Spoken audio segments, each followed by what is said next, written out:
इस पार्लियामेंट में 3 किसानों के दृष्टि को ध्यान में रखते हुए बिल्स आए हैं। एक तो कल लोकसभा में चर्चा होकर पारित भी हो गया, एसेंशियल कमोडिटीज एक्ट। उसी तरीके से farmers produce trade and commerce act और farmers empowerment and protection agreement on price assurance. ये तीनों जो बिल्स हैं जो अभी लोकसभा राज्यसभा में चर्चा हो रहे हैं, एसेंशियल कमोडिटी बिल तो कल लोकसभा से पारित हुआ है, अब राज्यसभा में जाएगा।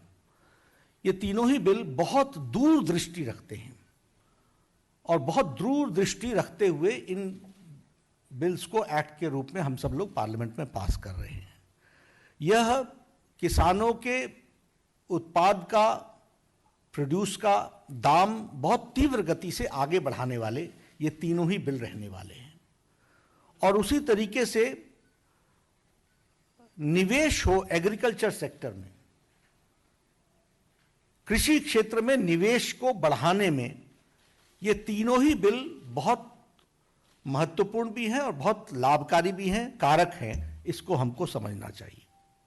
आज कांग्रेस पार्टी इन बिलों का विरोध कर रही है।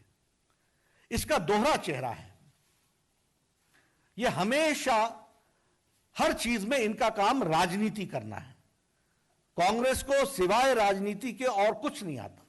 यही कांग्रेस थी जिसने 2013-14 में यूपीए की सरकार में अपनी स्टेट गवर्नमेंट्स को, उस समय कर्नाटक में, असम में, हिमाचल प्रदेश में, हरियाणा में, मेघालय में फूड और वेजिटेबल्स को इसने एपीएमसी से डी नोटिफाई कराया था। एग्रीकल्चर प्रोड्यूस मार्केटिंग कमेटी से बाहर इन्होंने डी नोटिफाई कराया था। ऑल दीज 3 बिल्स, ये तीनों बिल बहुत ही क्रांतिकारी बिल हैं, किसानों की जमीनी स्तर पर परिवर्तन लाने वाले हैं और किसानों की तस्वीर बदलेगी।